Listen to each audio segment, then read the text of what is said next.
Hello everyone, hope all doing good. In this video, we're going to talk about some of the problems that we recently faced when we installed the both SSA's MDX Cube or MOLAB Cube and Tabler Cube. So, since from past 6 months, we are trying to migrate our MOLAB Cube to Tabler Cube. As a part of that migration, what we did, we hosted both cubes in single server with different instance names. So that's what we did. The problem that we faced, we'll explain while we go, and I'll show you how we handle. What are the problem that we faced and how did we handle it? But let me give a problem statement before I go there. Problem statement is straightforward. Having two engines in same server. So why I say two engines? The architecture between the MOLAB cube and Tabler cube is different. The multi-dimensional cube, which is a MOLAB cube, is completely works on based on the disk base, the storage and everything. That's where we required more CPUs than RAM. Whereas a tabular cube is in-memory column-based storage engine. Entire data it will bring into the RAM, and then it will work like a flash. So that's the two different architectures. So having said that, yes, two engines, you can have it in same server with different names.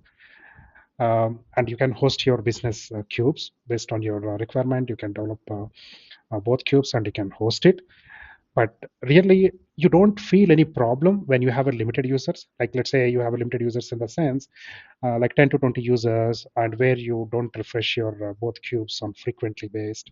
Maybe once in a day you refresh, and then you can easily manage it, right? But in our scenario, our production server is having the 16 cores, which is the Intel processor. 16 cores physical, physical cores, nothing but if it is an Intel server, then you can imagine that it enables the hyper-threading, right? So that means it can handle 32 concurrent connections at the same time, 128 GB RAM. And our cube size, MOLAB cube size is around 8 GB, whereas the Tabler cube size is also around 5 GB. So our business users are like 70 users. Out of 70 users, 35 to 40 users are like concurrent users all the time. Now, initially after I hosted, there is no problem. It works like fine for 3 months. And then what we did, so we slowly ramp up the Tabler cube where we start, refreshing the Tabler cube more frequently within a day, like every 2 hours we start refreshing so that our data will get aligned with the MOLAB cube, right? So that is our goal. And what happens, there is no problem initially, but over the period like 2 months, after a couple of months, then we start getting the problems with MOLAB cube.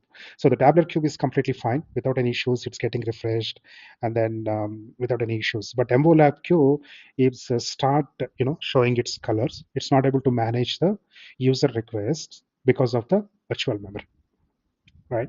So not sure how many you are aware of that. What is the virtual memory? So virtual memory is nothing but maybe you call it paginated memory, or some people they call it virtual memory. So you can see here. Let me show you that how to find the virtual memory. My computer. Right. Okay. Let me go here. I think. So if I go here, go to the properties of this PC, and then the properties window will open. And then here you get, oops, I went to wrong window, not in here. Right. Sorry. Yeah, this is the right window. Here, if you go to the right side, advanced system settings, if you click on this, and then you'll get different properties, system properties window.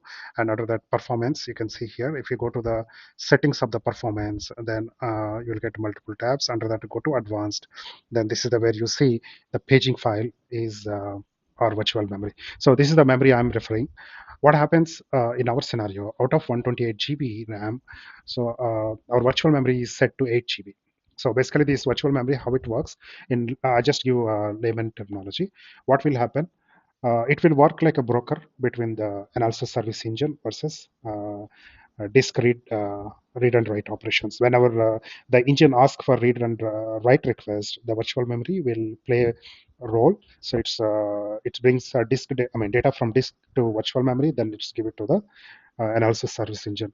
So in our scenario, this virtual memory is restricted to 8 GB.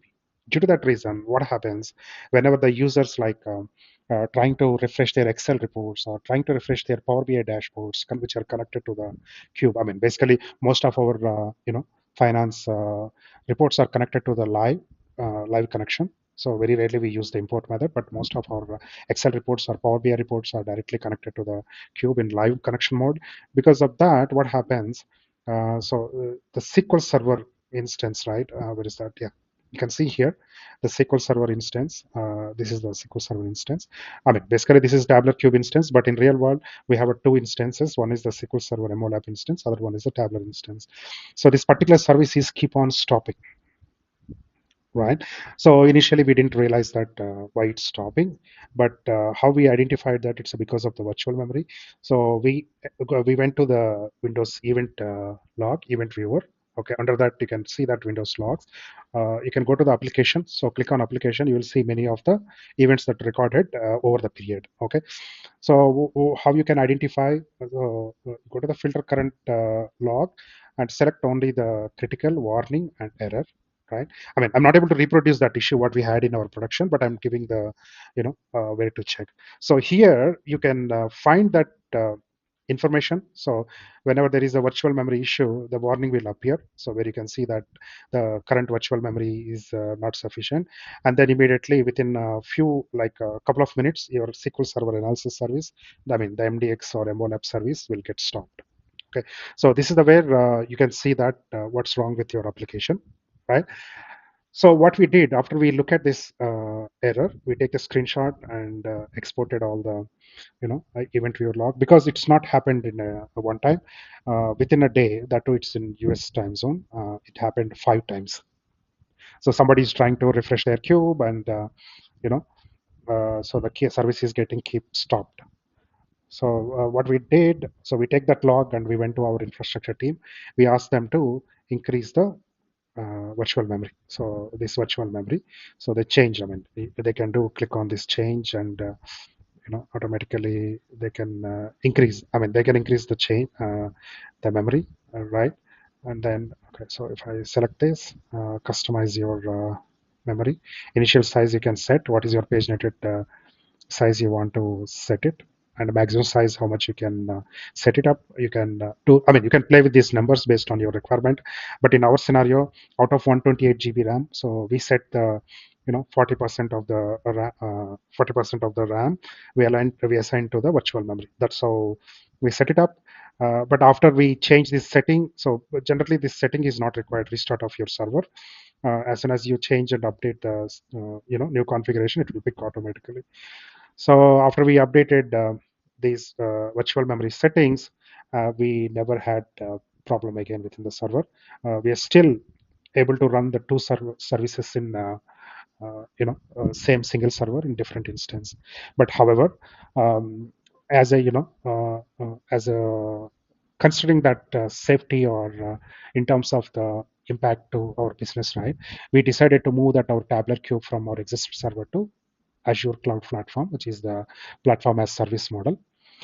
So we deployed completely there, and we removed the dependency of the Tableau Cube within the existing production environment. It will keep safe us to avoid the escalations from other business, right?